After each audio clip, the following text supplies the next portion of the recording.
네, 안녕하십니까, 성도 여러분. 네, 안녕하세요. 네, 네, 또 오늘도 여전히 영적으로 갈급한 우리의 모습으로 함께 만날 수 있게 되어서 참으로 반갑고 이 시간에 오신 것을 환영합니다. 병자라야 의원이 쓸 때 있고 우리가 목마르다 하야 주님의 말씀이 생명수가 되는 것처럼 오늘 어, 우리가 죄인인 것과 우리가 여전히 연약한 것을 고백하고 하나님께 더욱 의지하는 하나님의 능력을 힘입는 그런 시간이 되기를 바랍니다. 오늘은 민수기 강의 제 여덟 번째 시간 제 9장을 다루겠습니다. 두 번째 유월절이라는 제목인데요. 예, 말씀 제목 그대로 이스라엘 백성이 이제 출애굽 역사와 함께 치르는 두 번째 유월절. 또 뭐 어떻게 보면 출애굽 후에 지켜지는 첫 번째 유월절이 되는 이 유월절을 한번 알아보도록 하겠습니다. 들어가기 전에 지난 시간에 우리가 배웠던 내용을 좀 다뤄보겠습니다. 지난 시간에 우리는 8장을 다루면서요. 8장에 레위인을 구별하는 내용과 6장에서 나실인을 구별하는 내용이 매우 유사하면서 또 대조적인 그런 장면들을 우리가 그런 장면이 있다는 것을 우리 알게 됐죠. 그래서 비교해서 볼 수 있게 되었습니다. 나시린은 남녀 불문 서원하는 모든 이스라엘인이 행할 수 있지만 레위인은 정말 레위인인 남성만 여기 해당하는 봉사에 해당하는 게 되죠. 아론의 자손들도 레위인이지만 그들은 레위인에 앞서서 제사장이라는 직분을 먼저 지명되어 받았습니다. 그리고 나시리는 자발적이고 레위인은 선택적이고 의무적인 선택적이라는 게 하나님의 선택에 의해서 되는 것입니다. 자기가 선택했다는 얘기가 아니에요. 하나님께서 선택하시고 의무적으로 행해야 된다는 얘기입니다. 그리고 나시리는 일반적으로 한시적으로 이루어집니다. 이 한시적으로 이루어지지 않고 종신 나시린 나면서부터 하나님께서 구별하신 자로서 있던 종신 나시린 대표적인 사람이 누구죠? 예, 대표적인 사람이 예, 삼손이죠. 삼손. 포도주와 독주를 금하라고 했던 삼손입니다. 그리고 사무엘도 역시 이런 예, 평생 종신 나시린으로서 하나님께 바쳐진 상태죠.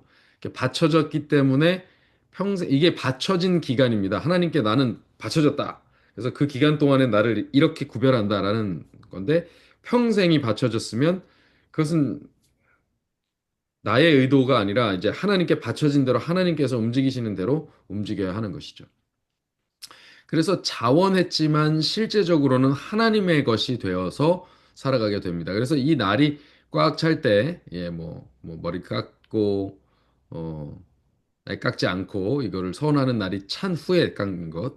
여기는 이제 드려질 때 전신을 삭도로 미는 것.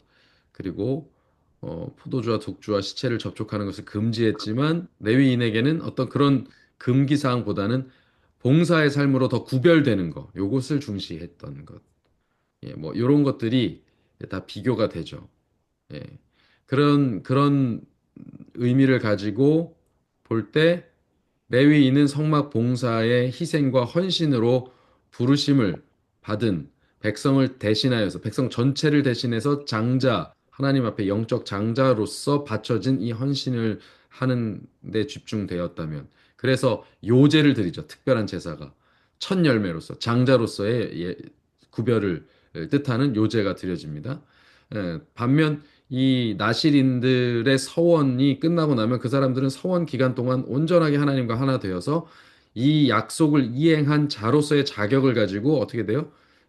군중 속으로, 민중 안으로, 회중 속으로 사명자로 파송이 되는 모습입니다. 그래서 이들의 역할은 결국은 자발적이냐 아니냐, 뭐 또 먼저 제사를 드리고 시작하느냐 아니면 서원 기간이 끝나고 제사를 드리느냐, 뭐 화목제를 드리냐, 요제를 드리냐, 뭐 이런 차이는 있을지언정 실제로 하나님의 백성으로서 사명을 가지고 예, 봉사하고 하나님께 대하여 제사 봉사를 드리고 백성을 위하여 또 향하여 봉사를 하는 이 봉사의 목적은 부르심에 합당한 사명자로서의 목적은 똑같았다라고 하는 것을 우리가 볼 수 있겠습니다.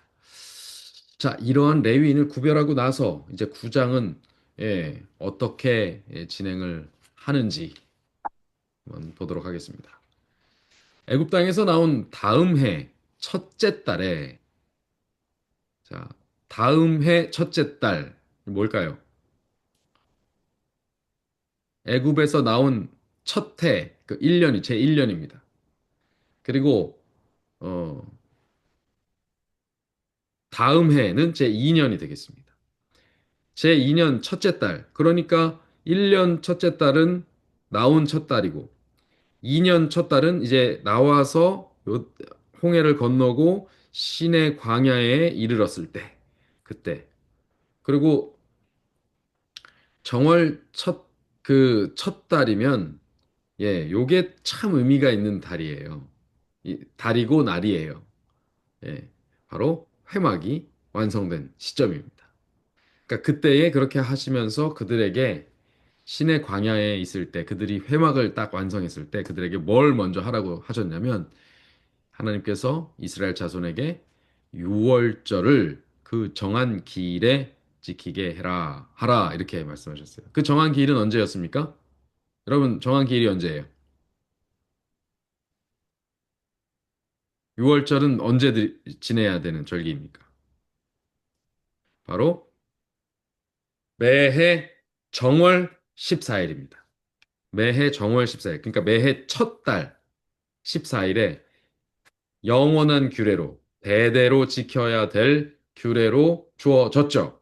그래서 지금 제 2년째 된 해의 첫째 달이 되었을 때 하나님께서 다시 모세에게 정신없이 이제 달려왔잖아요. 달려오고 뭐 율법도 받고 십계명도 받고 율법도 받고 또 회막도 완성되고 막 정신없이 왔는데 그게 딱 완성되자마자 하나님께서 그거 그러니까 뭐 정신없어 갖고 생각도 못 하고 있었을지도 모릅니다만 그때 하나님께서 유월절을 딱 명령하십니다. 자, 여러분 광야에서 지킬 수 있었던 절기가 몇 개였을까요? 자, 제사가 이제 7대 제사가 있죠. 예. 5대 제사죠? 5대 제사가 있어요. 예. 무슨 제사가 있습니까?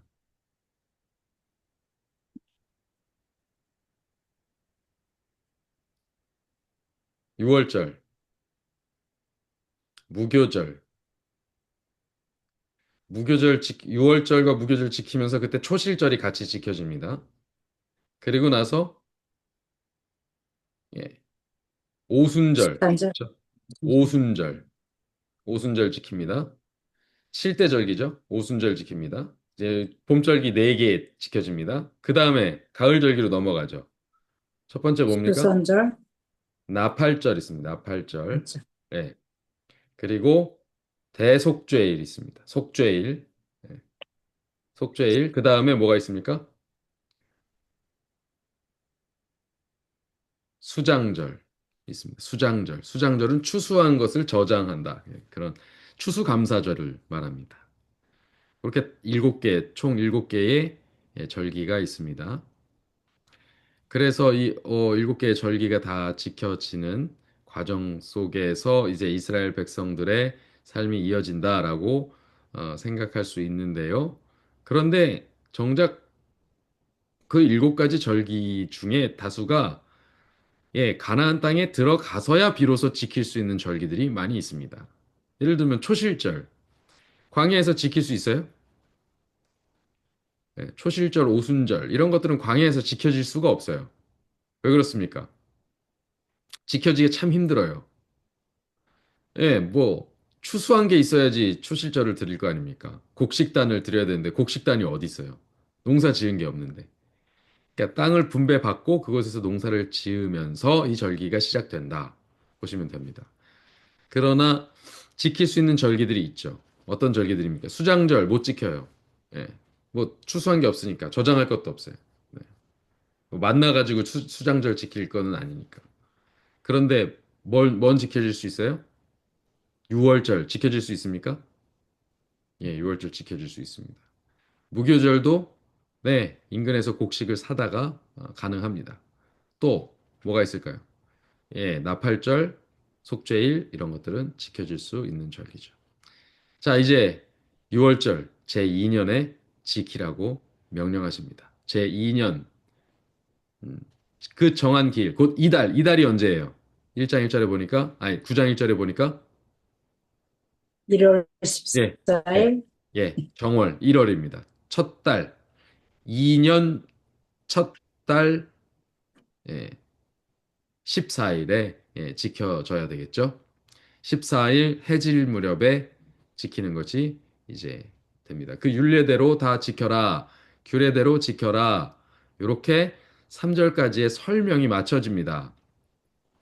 그리고 4절 모세가 이스라엘 자손에게 명령하여 유월절을 지켜라. 이렇게 하면서 그 설명을 쭉 여호와께서 말씀하신 내용을 백성들에게 설명하죠. 그러니까 1절부터 3절의 설명을 통해서 하나님께서 유월절을 이제 다시 상기시키시는 작업을 하신 것입니다. 그게 없으면 또 이제 백성들이 까먹고 그냥 어수선하게 지나갈 수도 있기 때문이죠. 그들이 첫째 달 열넷째 날 해 질 때에 시내 광야에서 유월절을 지켰으되 이스라엘 자손이 여호와께서 그 모세에게 명령하신 것을 다 따라 행하였더라. 지켰습니다. 자, 어쨌든 두 번째 유월절이 지켜졌어요. 그들이 제2년 유월절 지킬 때 어떤 기분이었을까요? 제2년째 되는 유월절을 지킬 때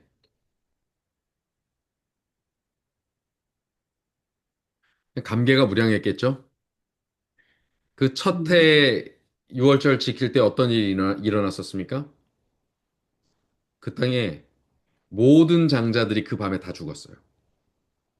그리고 이스라엘 백성의 피를 바른 집에 있던 장자는 그 안에서 두려움에 떨고 있던지 우리는 살았다 하면서 찬송을 부르고 있었던지 상관없이 피를 바른 집은 무조건 다 구원받았습니다.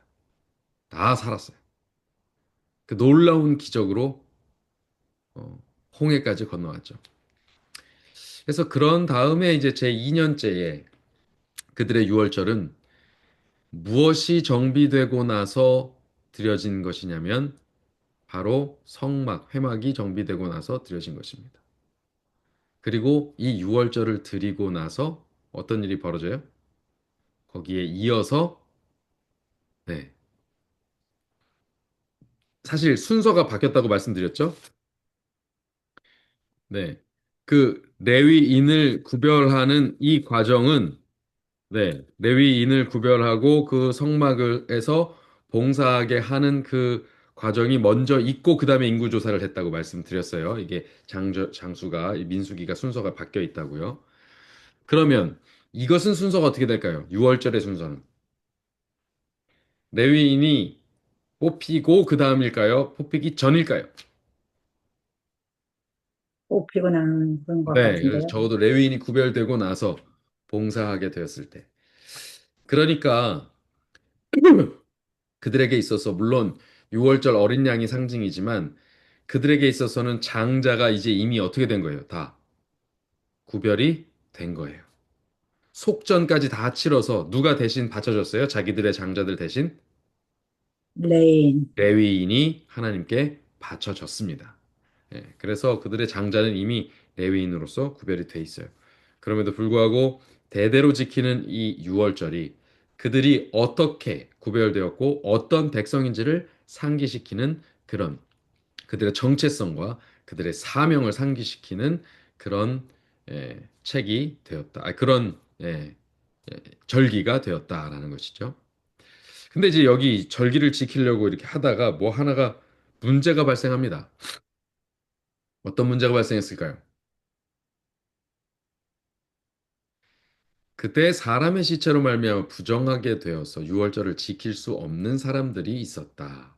그들이 그날에 모세와 아론 앞에 이르러 그에게 이르되 우리가 사람의 시체로 말미암아 부정하게 되었거니와 그래 그건 맞습니다. 그런데 우리를 금지하여서 이스라엘 자손 모두와 함께 정한 기일에 여호와께 헌물을 드리지 못하게 하심은 어찌입니까? 아, 참 신실한 백성들이에요. 자, 그러니까 그들이 지금 유월절을 지키는 것은 놀라운 감격적인 그런 절기였던 거예요. 그들이 한 해를 지나면서 회막에서 정말 하나님을 향해 감사하는 마음으로 유월절을 지키게 됐잖아요, 이제. 그 전까지는 유월절을 그 전까지는 아니지. 첫 번째 해의 유월절을 지킬 때는요, 불안에 떨면서 지켰어요. 자, 어떻게 될지 몰라서. 피를 바르긴 발랐지만, 정말 피를 발랐다고, 요거 하나 했다고 내 장자가 살까? 의심하지 않았겠어요? 그 의심하는 사람들도 꽤 많았을 거라고 생각이 들어요.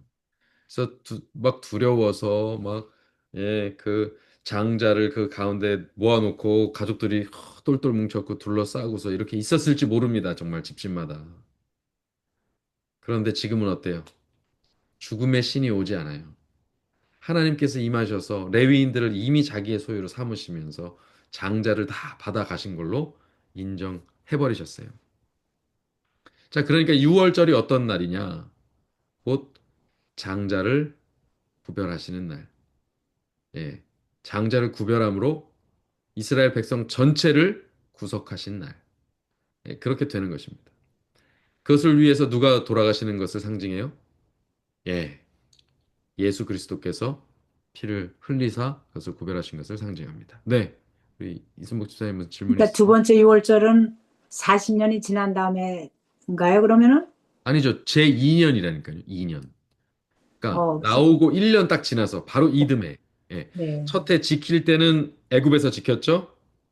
지키고 저기 요단강이래. 홍해를 건넌 후에 시내 광야로 진입해가지고 거기서 진을 치고 그다음에 이제 회막까지 세운 다음에 그 사이에 1년이 지난 거예요. 그래서 그 정월 제 2년 1월 그 달에 지금 지키고 있는 네, 것입니다. 그러니까 감격, 뭐 40년이 지난 게 아니에요. 지금 바로 1년 전 사건인데 1년이 얼마나 정신없이 지나갔어요, 지금. 그죠? 그래서 아주 감개무량함으로 드려지고 있는 것입니다. 자, 모세가 그때 답을 줍니다. 근데 이제 문제가 생겼어요. 정결하지 않은 상태로 있는 거예요. 우리가 시체를 접촉했어요. 예를 들어서 이제 예, 사람이 죽는 게 언제 뭐 예약하고 죽는 게 아니잖아요. 집안의 가족 중에 누군가가 이제 죽게 되었는데, 그 죽은 자를 장사 치렀다고 해서 부정한 상태니까 죽은 자를 시체를 가까이 한 사람은 일주일 동안 부정하거든요. 그러면은 장사 치르고 와서 한 3일 전에 장사 치렀어. 그리고 오면 6월절이 되었어도 6월절 어린 양을 잡을 수가 없는 거예요.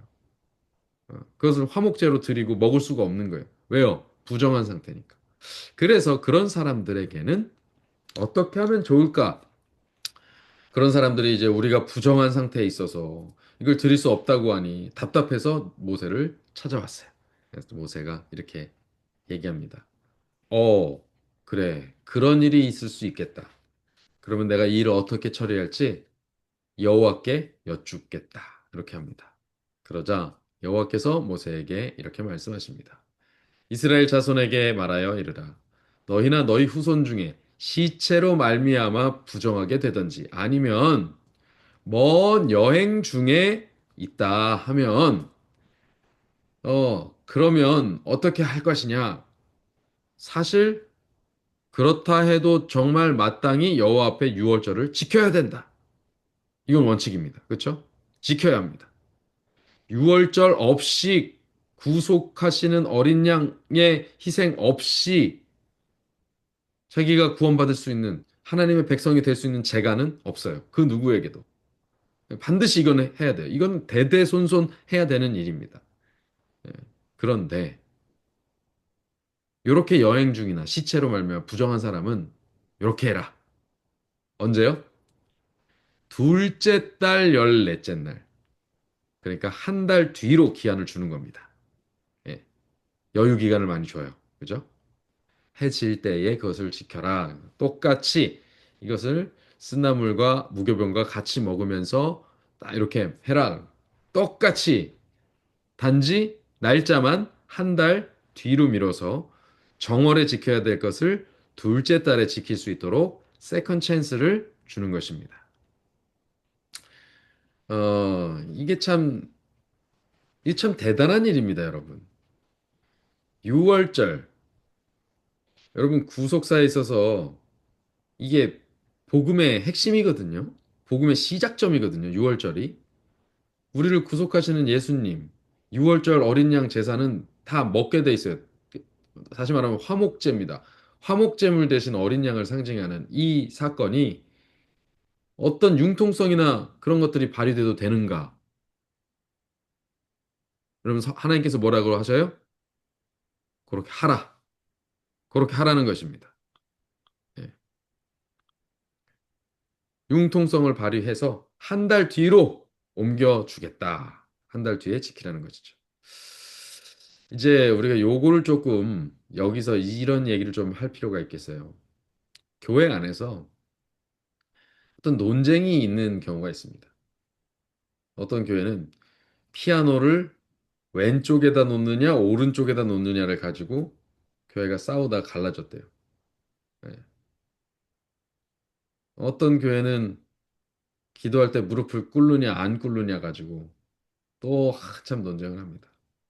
어떤 교회는 음악 때문에 많이 논쟁해요. 복음성가를 사용해도 되느냐. 그러면 안식일 정규 예배 시간에 하지 말고 안식일 학교나 금요 예배 같은 때, 저녁 예배 같은 때만 그런 걸 사용하자. 아니면 특별 집회나 뭐 교회 안에서 악기를 어디까지 사용해야 되느냐. 굉장히 첨예한 문제였어요. 예전에는요, 교회 안에서 기타 치기만 해도 아주 크게 불경스러운 일처럼 여겨졌었어요. 그러나 지금 우리는 우쿨렐레를 신나게 치면서 찬양을 하죠. 왜 우리가 그런 데에서 자유로워졌나? 이런 사연이 있습니다. 그런 논쟁을 무슨 논쟁이라고 하냐면요. 요렇게 말합니다. 아디아포라, 아디아포라 논쟁이라고 말합니다. 이제 종교 개혁이 이루어지고 루터가 죽은 다음에 루터의 동역자였던 멜랑이톤 그리고 그의 동료들 사이에서 논쟁이 벌어집니다. 예, 무슨 논쟁이냐면 교회 안에서 어디까지 이제 허용될 수 있느냐, 뭐 어떤 일들이, 예, 뭐 밥 먹을 땐 어떻게 해야 되느냐, 뭐 이제 이런 아주 복장은 어떻게 해야 되느냐, 예식을 어떤 식으로 해야 되느냐, 이렇게 하느냐, 저렇게 하느냐, 이걸 앞으로 가야 되느냐, 뒤로 가야 되느냐, 이것은 천주교의 전통이 아니냐. 그러면 우리가 이거를 성경에 나온 대로 어떻게 해야 되냐, 막이 고민을 많이 했어요.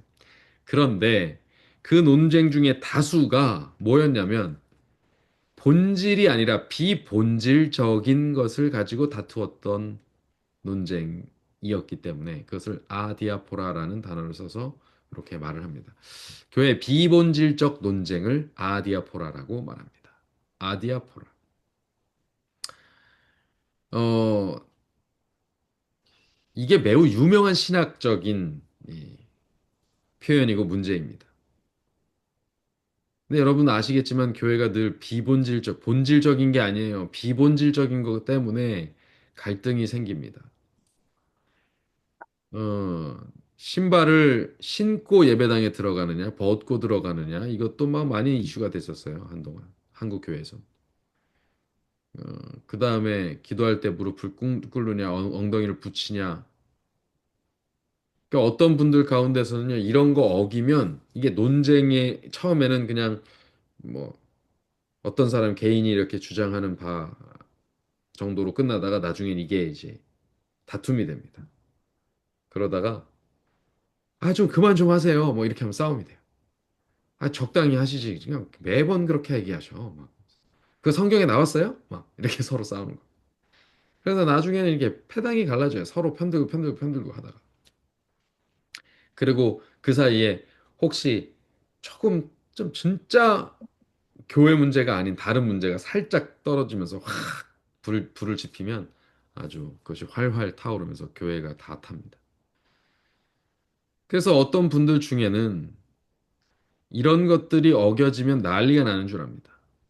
교회 안에서 감히 어떻게 복음 성가를 부르냐 그러고 또 뭐 감히 뭘 뭐 옷을 이렇게 입냐 저렇게 입냐 이렇게 얘기하고 뭐 그렇게 얘기합니다. 그런데 이것은 비본질적 논쟁입니다. 음,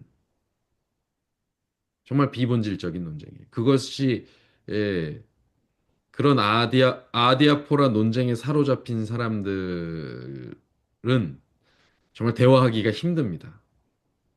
근데 이게 꼭 나이가 많으신 분들만 해당되는 얘기가 아닙니다.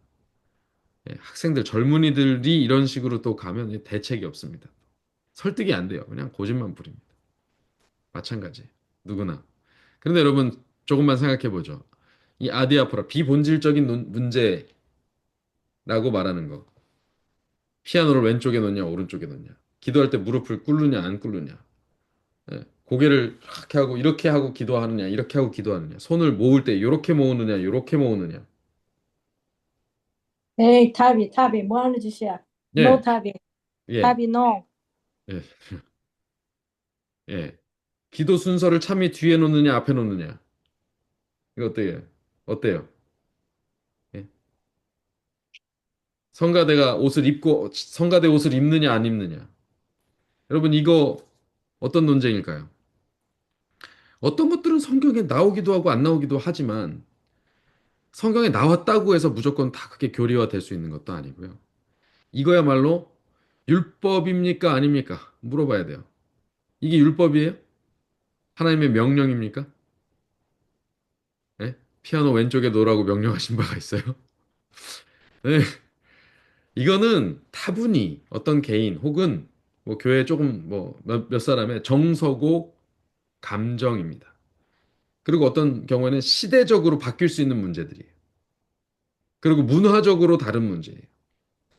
그러니까 뭐 크게 잡아줘도 어떤 한 교회 안에서의 문화나 그 교회 내 일부 사람들이 공유하고 또 고수하고 있는 전통 정도로 잡아줄 수 있습니다. 이게 전통이에요, 전통. 정서고 전통이에요. 그러니까 이것이 복음 전도와 영적 건강 생활에, 경건 생활에 유익하면 우리가 취하고 불이익하면 버릴 수도 있는 거예요. 얼마든지 그럴 수 있는 것들이 이런 문제들은. 그죠? 예, 얼마든지 양보하고 버릴 수 있는 문제들. 이것은 교회의 어떤 포장지고 퍼포먼스입니다. 그래서 잘 활용하면요. 참 아름다우기도 하고, 감동이 오고, 또 헌신을 자아낼 수 있는 어떤 동기 유발이 되지만, 그게 없다고 해서 우리의 구원에 문제가 생기느냐? 그럼 그렇지 않은 거예요. 그렇지는 않아요. 좀 더, 기분이 좋을 수는 있지만, 우리가 뭐 거기에 자꾸 이제 뭐 요걸 실적 은혜롭다 이렇게 마치 이제 교회 안에서 좀 기분이 흡족하면 이걸 은혜롭다라는 표현을 우리가 쓰는데 예, 은혜는 그게 은혜가 아니죠. 예, 은혜는 하나님의 하시는 일이 내 뜻과 맞아가지고 옳지 하고 기분이 흡족한 상태가 은혜가 아니고요. 내가 가는 길이 하나님의 말씀과 거스러졌어. 내가 틀렸다는 게 밝혀지고 그래서 내가 그것을 기꺼이 변화시킬 수 있도록 하나님께서 나에게 자비를 베풀어 주신 것. 이것이 은혜죠. 예.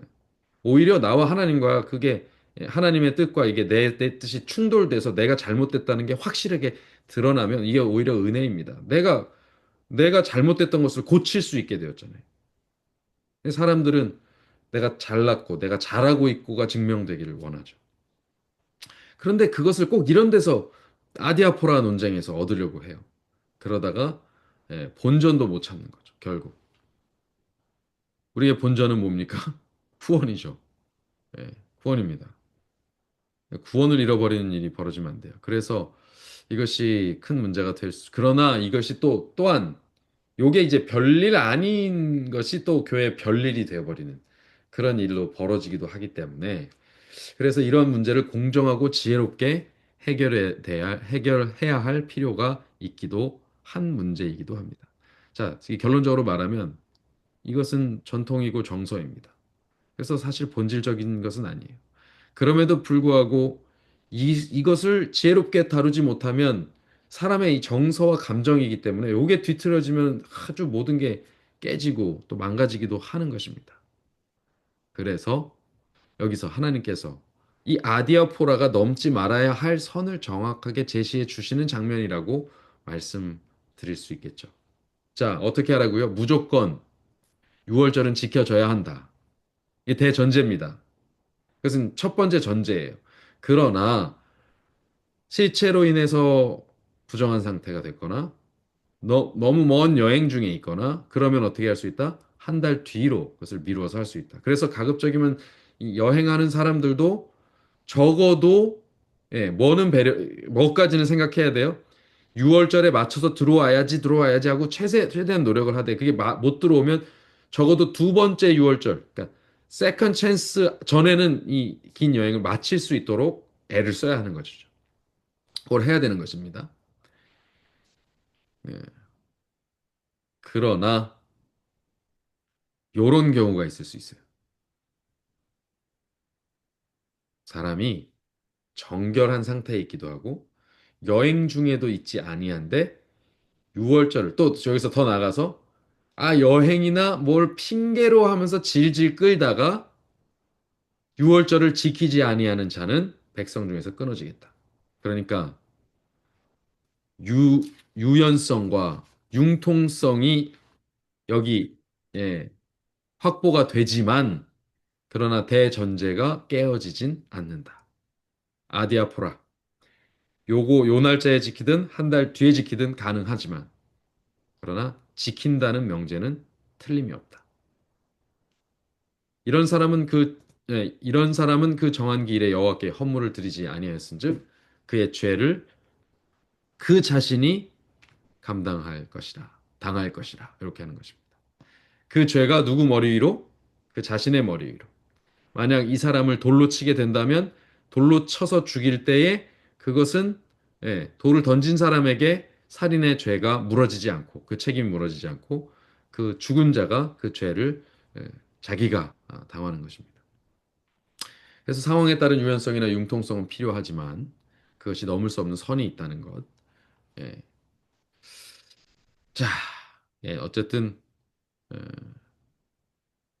모두가 정결해진 상태로 공동체 모두가 수행한 일에 소외되지 않게 만들어 주되 그 융통성을 발휘하되 고의적이고 의도적인 불참은 허용되지 않는다는 거. 그래서 어, 찬미를 뭐 헌금 전에 하는지 후에 하는지 뭐 이런 거보다는 우리가 그 찬미를 하는지 진실되게 하는지 의도적인 회피는 없는지 주객이 전도되지는 않았는지 예를 들면 이런 거예요. 점심 식사 준비하느라 예배를 드리지 못한다. 이거는 사실은 맞지 않는 얘기예요. 예를 들어서 2부, 3부 예배가 있어서 1부 때는 봉사만 하고 2부 예배에 참석한다. 뭐 이건 오케이. 제가 보니까 일반 저희 일요일 교회들은 2부, 3부로 이렇게 나눠서 드리는 경우가 있더라고요. 그러면 그렇게 할 수 있어요. 그런데 우리는 2부 예배, 3부 예배가 없잖아요. 그리고 우리 소수인데. 그래서 점심 식사 준비하는 것 때문에 예배를 드리지 못하는 것은 주객이 전도된 것이죠. 어떤 경우는요, 그게 반복되고 습관이 돼가지고 어느새 이게 당연해졌어. 그래서 예배를 계속 안 드리다 보니까 자기도 안 드리고 싶어져. 그래서 예배를 드리지 못하는 척하고 드리지 않는 경우가 발생합니다. 계속 주방에만 있어요. 이게 비단 뭐 어떤 교회를 꼬집어서 얘기하는 게 아니라 한국 교회에도 많이 있었던 일입니다. 그래서 뭐 실제로 뭐 거기다 스피커를 달아주기도 하고 요새는 TV를 따로 달아주기도 하지만 그 음식 준비하면서 막 이렇게 하는 것이 보기가 썩 예배다운 예배를 드리는 것으로 보이지는 않는 경우도 있죠. 또 반대로 이런 얘기를 하는 경우도 있습니다. 그 식사 준비를 하는 것 자체도 우리의 헌신과 예배다.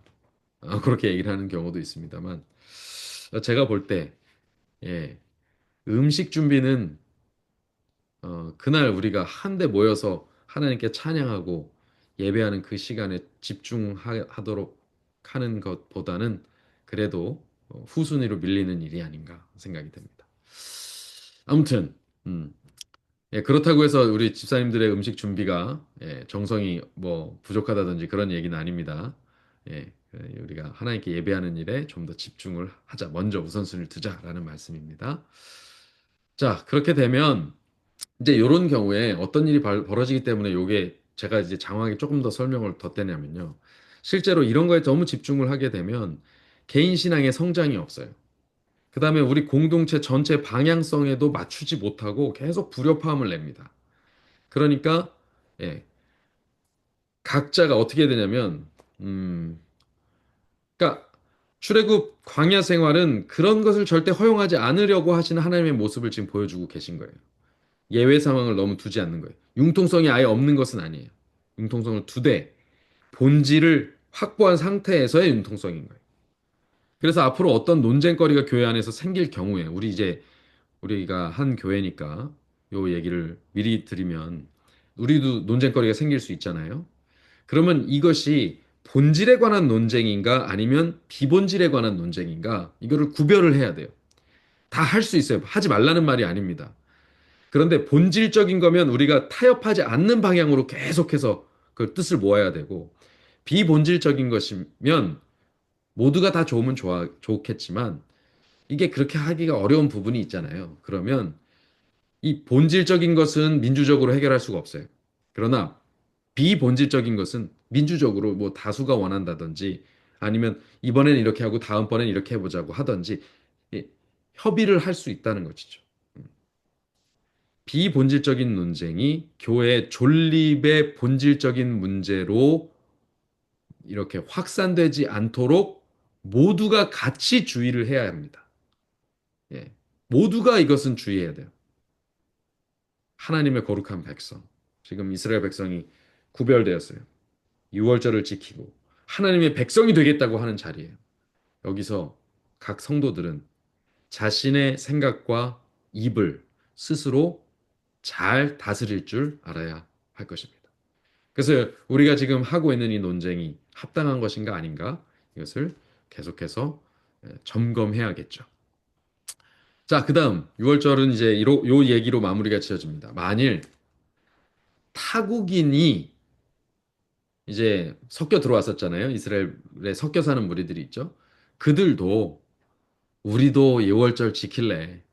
우리도 여기 지금은 진중에 들어가지 못하지만 우리가 이제 대를 이어서 3대째 됐을 때는 여기서 우리도 이스라엘 민족이 되고 싶어. 우리 계속해서 이 전통을 지키면서 노력할래. 하면 똑같은 규정으로 그들에게도 제공하는 것입니다. 여러분 이것이 의미하는 바는 예, 이 구원이 모든 세상에 개방되어 있는 것이다. 처음부터 그랬다라는 것을 우리에게 보여줍니다. 유대인들만의 독점적인 게 절대 아니었다. 그들이 우선 시작한 것일 뿐이죠. 그러면 왜 이 타이밍에 6월절일까? 왜 이 타이밍에 6월절일까요? 여호수아의 요단 도강 후 이제 훗날 여호수아가 요단 도강 후에 그 길갈에 진을 치죠. 그리고 그 가나안에 딱 입성한 그 직후에도 뭘 지켜요? 이들이 할례도 하고 뭐부터 챙겨요? 6월절부터 챙겨요.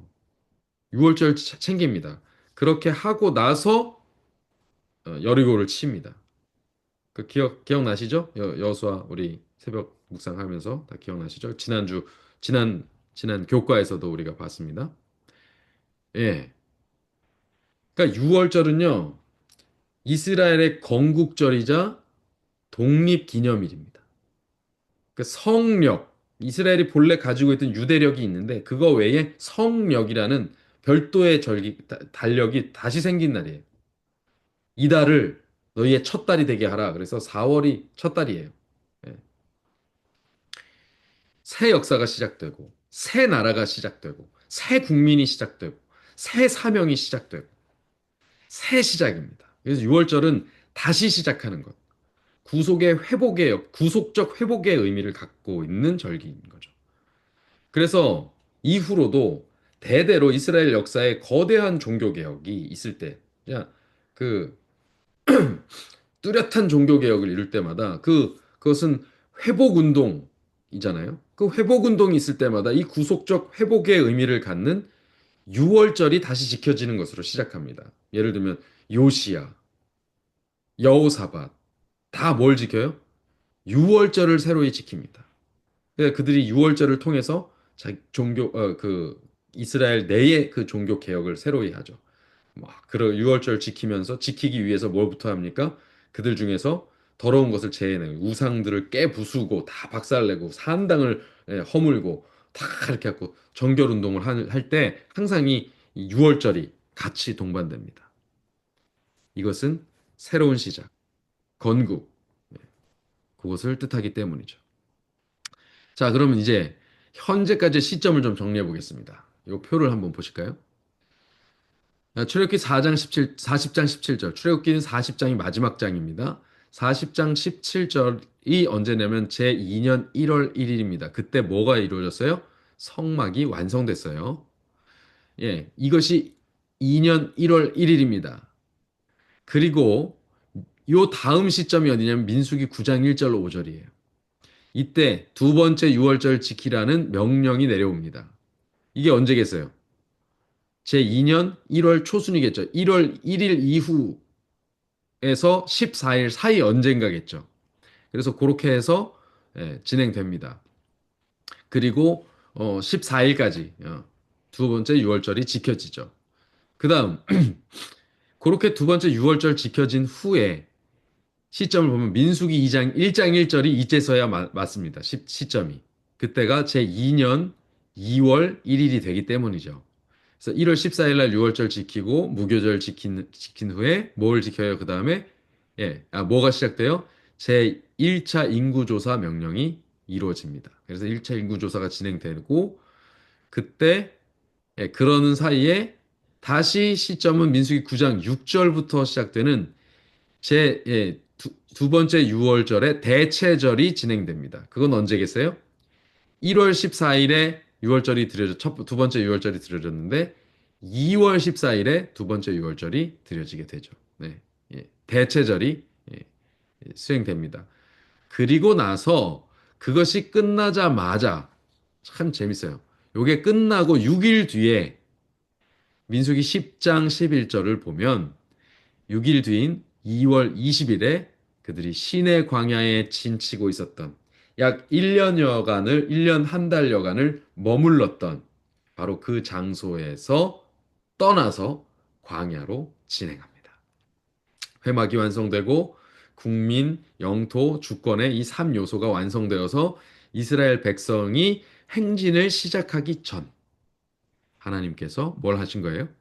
6월절을 통해서 저들을 새로이 하신 것입니다. 재정비하신 거예요. 회복시키시고 그들을 한데 모아서 쫙. 그래서 이제 군대 진영이 갖추어지면서 그때 첫 번째 6월절도 뭐 하고 시작했어요? 허리에 띠를 띠고 지팡이를 짚고 급히 먹어라. 뭐 하기 위해서? 행진하기 위해서. 이제부터 행진이 시작되니까. 이 6월절도 마찬가지. 6월절 딱 지키고 나서 바로 예, 이스라엘의 행진이 재차 시작됩니다. 한 1년여간 머물러 있던 장소가 이제는 떠나야 될 곳이 되어 버렸죠. 그렇기 때문에 이 9장에 이 행진을 시작하기 전에 이 표현이 이제부터 이어지는 말씀이 진행이 됩니다. 성막을 세운 날에 구름이 성막 곧 증거의 장막을 덮었고 저녁이 되면 구름이 쫙 이렇게 올라가지고 이 장막을 덮고 있어요.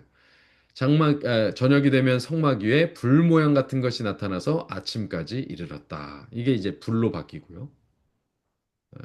그래서 항상 그러하여 낮에는 구름이, 밤에는 불 모양이 거기 있었다. 근데 이게 따로따로가 아니에요, 사실상. 낮에는 구름의 형상. 환하니까, 밝으니까 불길은 가려지고, 밤에는 구름이 보이는 게 아니라 그 안에 있는 불꽃이 보이는 거죠. 불이 붙었으나 타지 않는 네, 불꽃. 모세가 처음 호렙산에서 만났던 그 여호와의 임재가 이곳에 있는 것이죠. 그런데 이것이 이 구름이 성막에서 쭉 떠오르면 백성들이 이렇게 보면서 이제 밤에는 아마 떠오르지 않았겠죠. 예, 다 자니까. 그래서 구름이 낮에 볼 때 쭉 떠오르는 겁니다. 그래서 뭐 자기들이 뭐 이렇게 하고 뭐 할 일 하고 뭐 하고 있다가 야야 저기 봐. 그러면 뭐 하고 있어요? 거기에 구름이 쫙 떠오르고 있어요. 그러면 뭐 하는 거예요? 오 하고 놀라고만 있으면 돼요? 이제 뭐 해야 돼요? 자자자자자자 장막 걷어 이렇게 하고 다 걷는 거예요. 레위인들은 반차를 따라서 봉사하면서 야자자자자자자 회막 걷어 그러면서 준비하는 것입니다. 제사장들은 다 기구들을 그 회막에 그 성막 휘장으로 다 싸고 그 덮고 꼬챙이를 끼워놓고 그러고 빠지면 그때 이제 레위인들이 들어가서 다 기구도 메고 나오고 천막도 철거하고 기둥에 해가지고 다 마차에 싣고 우마차죠. 우마차에 싣고 하는 것입니다. 그래서 구름이 떠오르면 그 구름이 떠올라서 쫙 향해 가는 곳으로 그 방향으로 어떻게 해요? 누구부터 출발이에요? 유다 지파부터 출발이죠. 유다 지파부터 쭉 출발하고 그래서 끼고 끼어가지고 이제 네 대로 나뉘어지고 그 사이사이에 이제 레위인과 성막의 기구들이 함께 쳐서 배치돼서 가는 것입니다. 네, 그렇게 가고요. 이스라엘 자손이 여호와의 명령을 따라 행진하고 여호와의 명령을 따라 진도 치고 행진하기도 하고 진을 치기도 하고 구름이 성막 위에 머무는 동안에는 머물고 구름이 성막에 머무는 날이 오랠 때는 그들이 행진하지 않고 진을 착 이렇게 치고 있었고 그리고 구름이 성막 위에 머무는 날이 적을 때에도 여호와의 명령을 따라서 잠시 머물다가 다시 움직이라 그러면은 또 명령을 따라서 행진하였다. 이 설명을 이렇게 계속 반복해서 장황하게 합니다. 구름이 혹시 저녁부터 아침까지는 내려와 있다가 다시 그 아침에 구름이 떠오르면 그들은 하루 만에도 움직였다 이 얘기예요 지금. 하루 만에도 움직이고 구름이 밤낮 있다가 다시 떠오르면 곧 다시 행진했다. 이렇게 되는 것입니다. 근데 여기는 다 구름만 나오죠. 구름. 불 나와요, 안 나와요? 불 안 나오죠. 그런데 밤낮 있다가 떠오르면 이게 무슨 소리입니까? 결국 그것이 구름 기둥이 어느 때는 왔다가 어느 때는 불 기둥이 왔다가 하는 게 아니고 그것이 불구름 기둥이어서 하나였다. 하나님의 임재를 상징하는 단 하나의 모습이 낮과 밤에 조금씩 다르게 드러났을 뿐이다. 보여졌을 뿐이다라는 것을 다시 한번 확인하죠. 그 다음에 이틀이든지 한 달이든 하루 그랬을 때, 이틀 됐을 때, 한 달이 됐을 때, 1년이 됐을 때, 구름이 성막 위에 머물러 있을 동안에는 그들이 행진하지 않고 떠오르면 행진했다. 반복해서 얘기합니다. 그래서 결국 결론은 뭐냐? 23절에 이렇게 나옵니다. 그들이 여호와의 명령을 따라 진을 치며 여호와의 명령을 따라 행진하고 또 모세를 통하여 이르신 여호와의 명령을 따라 무엇 했더라? 여호와의 직임을 지켰더라. 네, 이제 저는 이제 말씀을 마치면서 이 말씀을 하나 드리고 싶습니다. 어, 여러분, 우리의 정월이 시작됐어요. 2026년 정월입니다. 예, 주후 2026년 정월입니다. 뭐 예수님 오신 해가 그게 정확히 2026년이 지났다라고 말하기는 어렵습니다. 역사는 사실 약간의 오차가 있어요. 근데 그 산술적이고 뭐 어떤 과학적으로 분석된 그런 걸 떠나서 어쨌든 주님이 오신 이후 2020년 가량이 지난 지금 다시 오신다고 약속하신 그분이 이제 오실 준비를 다 마치시고 이제 우리가 하나님의 백성으로 거듭나 6월절의 체험, 그죠? 보혈로 씻는 체험, 침례의 체험, 홍해를 건너고 요단을 건너는 체험을 하는 그 체험에 이르러서 이제 하늘로 가기 직전의 상황입니다. 이제 우리를 그 약속의 땅으로 데려가시기 전에 하나님 다시 한번 우리를 유월절로 이끄셔요. 하나님 앞에 보혈에 예, 우리의 두루마리를 빨라고 하십니다. 우리의 좌우 임방과 문설주와 예, 그 예, 거기에 양의 피를 바르고 그 안에 있으라 명령하십니다. 그렇게 준비되어서 구별되어서 우리가 하늘로 향한 행진을 해 가야 되는 것이죠. 2026년도 우리는 영적 행진을 할 것입니다. 이 영적 행진을 하기 전에 우리를 구별하시는 하나님을 이렇게 만날 수 있게 된 것이 참 저희가 이제 민수기를 공부하다가 이게 그냥 저는 우리가 뭐 딱히 계획하고 시간을 막 정해놓고 시작한 게 아닌데 이렇게 타이밍에 맞게 새해 첫날 이렇게 예, 재차 우리가 출발하는 그런 예, 이런 메시지를 6월절 메시지를 받았다는 것이 참 의미가 깊었어요. 이제 우리는 행진을 시작할 것입니다. 우리는 그것을 준비하는 지금 시점에 서 있습니다. 어떻게 하면 좋을까요? 그리고 그것은 무엇을 의미할까요? 여러분, 우리 모두는 하나님의 명령에 따라 가기도 하고 서기도 합니다. 주님 말씀하시면 내가 나아가리다. 주님 말씀하시면 내가 멈춰서리라. 나의 가고 서는 것 모두 주의 명령에 따라 내가 수행하겠습니다. 이렇게 고백할 수 있는 우리의 삶, 또 이렇게 고백하며 전진하기도 또 멈춰서기도 하는 우리의 삶. 이 삶 자체를 하나님은 뭐라고 말씀하시는 것입니까, 지금? 이스라엘이요, 뭐 대단한 일을 하는 게 아니에요. 하나님의 명령에 따라서 갔다가 서서 멈춰서 진쳤다가 다시 진 거두고 다시 갔다가 그러는 것입니다. 거기서 무슨 농사를 지은 것도 아니고 거기서 무슨 뭐 대단한 업적을 이룬 건 성을 세우고 뭐 개간을 하고 뭐 자원을 캐내고 뭐 기술을 개발하고 그러고 있는 게 아니에요. 그냥 광야 생활 그 자체가 낮에는 더위와 밤에는 추위와 싸우고 그뭐 노약자들을 지키고 들짐승들 쳐들어오는 거 막고 뭐 이 정도에 그냥 특별하게 할 일이 없어요. 그럼에도 불구하고 그것은 행군 자체가 그렇게 천막 생활 자체가 굉장히 고되고 힘든 삶이었을 것입니다. 물을 뜨고 식량을 거두고 만나를 거두고 그런데 그 모든 과정이 다 뭐라고 얘기하시냐면 곧 또 모세를 통하여 이르신 여호와의 명령을 따라 그들이 뭘 지켰다고요? 여호와의 직임을 지켰더라. 네, 그 삶 자체가 여호와의 직임을 지키는 삶이다라고 이야기하는 것입니다. 여러분, 우리의 삶을 뭐 대단한 업적을 이루는 것에다가 포커스를 맞추고 뭐 대단한 부를 쌓고 명예를 갖고 권력을 잡는 것에 포커스를 맞출 필요가 사실은 없다. 너무 극단적인 이야기일지 모릅니다. 어떤 젊은이들은 지금 한참 꿈을 꾸고 있는데 이런 말이 어울리지 않을지도 모릅니다. 그러나 뭐 내일 지구의 멸망이 올지라도 나는 오늘 사과나무를 심겠다라는 심정으로 열심히 살아야겠죠. 그러나 그것이 전부가 되게 해서는 안 된다. 그리고 그 열심이 하늘이 아닌 다른 곳으로 향하고 본질이 아닌 비본질로 향하고 네, 하나님의 언약이 아닌 다른 것에 관심을 두고 있는 것으로 향하지 않도록 지키는 것. 그런데 그 싸움만으로 충분히 고되고 험한 삶을 우리는 살아가고 있다. 그런데 그것을 하나님은 여호와의 직임을 지키는 것이라고 인정해 주신다.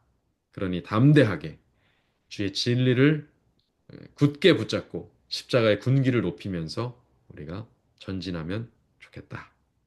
예, 오늘 말씀은 이렇게 정리를 하겠습니다. 아멘. 네, 궁금한 게 있는 네, 1월 14일이 6월절이잖아요. 네, 근데 제 기억에 네. 제가 음, 기억을 잘못하고 있는지는 모르지만 그때에 대해서 어떤 특별히 예배를 한다든지 그런 기억이 없는 것 같은데. 네, 우리가 지금 6월절을 따로 지키지는 않거든요. 네. 6월절 절기는 예수님이 오시고 나서 폐하여진 제사법입니다. 그날 우리가 양을 잡고 재차 그럴 필요가 없어서 그 절기는 없어졌어요. 대신 우리는 뭘 합니까? 예수님이 남기고 가신 성만찬 예식을 진행합니다. 네. 정기적으로. 네. 그것으로 대체하죠. 그것이 양이 잡히시고 우리가 화목제물을 나눠 먹는 것과 동일한 의미를 갖고 있습니다. 네. 설명이 되셨을까요? 네. 네. 감사합니다. 그러면 우리 함께 이거 주의 진리 위에 1절만 찬미하시고 마치겠습니다.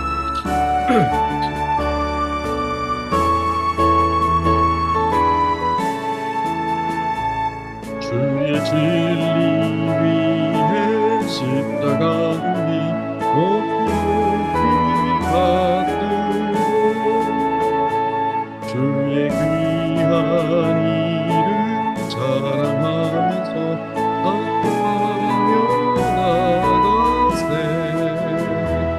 나가세 담대한 주의 군사여 높은 바람 싸우며 매우 승리롭겠네.